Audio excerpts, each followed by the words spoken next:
Ford CEO Jim Farley, in light of Ford's recent $2 billion payout and its $4 billion in warranty costs last year, is saying that quality problems at Ford are going to take many years to fix. Well, I don't think they've got many years. This is going to be a big problem. If you combine that with the fact that Ford's enormous debt, while much of it is good because it's finance debt, at the same time, that finance debt is possibly in jeopardy due to the huge rise in repossessions of cars in the United States. Well, Ford could be in for a rough couple of years. Hello, my friends. Welcome to the channel. I'm the Electric Viking. My name's Sam Evans. I'm coming to you from Melbourne in Australia. Thank you for tuning in. It's great to see you. Welcome to all those new subscribers. Welcome back, everyone else. And thank you for supporting the channel, whether that's on Patreon or as a YouTube member or just for subscribing. Awesome to have you here. Now, last year, Ford spent more money than any other car company in the world except Volkswagen on warranty issues. Now, if you actually subtract Volkswagen having to pay out billions of dollars in fines and costs and everything else and recalls for its Dieselgate scandal, then actually Ford spent more money per car than any other car company in the world on warranties and recalls. Jim Farley himself says quality issues will take several years to fix, and frequent recalls are reportedly cutting into the automaker's bottom line. One of the key reasons for this, right? Ford, like other car companies such as GM, Volkswagen, Toyota, etc., have said their cars are capable of over-the-air updates. When it comes to recalls, not the case. Doesn't matter what they promise, the reality is every recall Ford has done this year, whether that's for their electric cars or internal combustion engine vehicles, has had to happen at a dealership.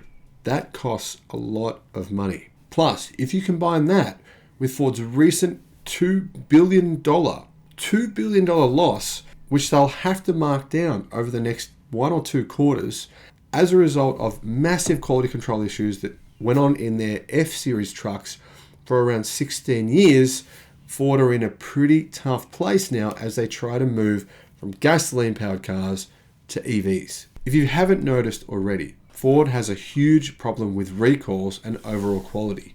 Recently, in particular, the Maverick recalled for a side airbag issue. The Mustang recalled for wiring problems. The Bronco investigated for engine failure. The Mustang Mach-E lost its recommendation for Consumer Reports. Now it's not recommended, and it's had recall issues with its battery packs. Back in September, Ford had already issued 22 separate safety recalls in 2022 alone. And none of those could be done with over-the-air software fixes, like, obviously Tesla. Unfortunately for Ford, improving vehicle quality isn't as simple as flipping a switch. Now, I reported on this fact about a year ago that Ford had actually created a division, an entire division within the company, and hired new staff to try to get a handle on these quality control problems.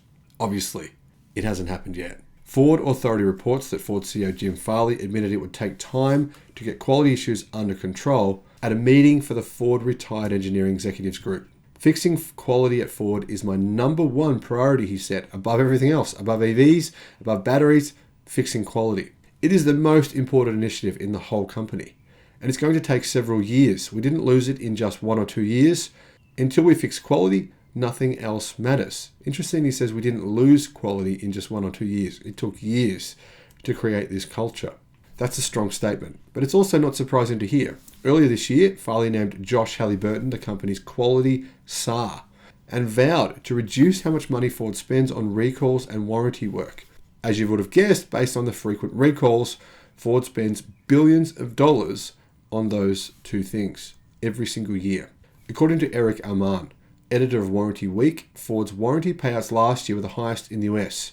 In addition to the upfront cost of paying for all that recall and warranty work, Ford's quality issues also risk damaging the brand's reputation to the point that even previously loyal customers decide to buy from another brand. You don't have to have an MBA to recognize that reducing future revenue, says Yolopnik, while also spending more money than your competition do fixing quality issues isn't exactly a recipe for business success. Considering how many cool cars Ford sells, we hope Farley and Halliburton can turn things around so we can feel better about recommending them to friends, and I can feel better about recommending them to you guys. And yeah, at this point in time, Even though I actually do love Ford, and as you guys know, I'm pretty positive about Ford in general on this channel, it's hard to recommend them. For the time being, the high potential for recalls is going to stay baked into any Ford buying decision for new customers. And the challenge also remains for Ford. Now that they've been ordered to pay $2 billion for the wrongful deaths of 38 different people in the United States in F-Series pickup trucks as a result of the failure of the structural rigidity of the roofs, obviously Ford's warranty recall costs will actually increase this year versus last year. $4 billion last year. What are we going to see this year? $6 billion? I don't know. But it's really, really hurting the car company. So when you're looking at Ford's price to earnings value versus, say, other companies, you've got to factor this in. This will hurt Ford for the next decade at least. Moving away from gasoline-powered vehicles to EVs will definitely help them. There's far less moving parts in an EV. And of course, by making new vehicles a new product, Ford can then, when they make that new vehicle, try to ensure the quality is at a higher level so that they don't have to recall them every single month or every single year at least, at a minimum. The other thing Ford can do is hopefully enable their cars to have the same kind of over-the-air update ability that Tesla vehicles do. Tesla vehicles actually have a lot of recalls, but pretty much all of them don't affect consumers because they simply make the fix overnight via an over-the-air software update. That's a big advantage that EV companies have over internal combustion engine manufacturers. It's something worth considering if you're looking at investing in the stock market. Now let me know what you think about all of this in the comment section below. Do you think Ford's going to be hurt by this? Do you think it could affect their future business opportunities, whether or not customers come back to the brand? I think it's likely to, but I could be wrong. Let me know your thoughts. And as always, my friends, have a great day. Bye-bye.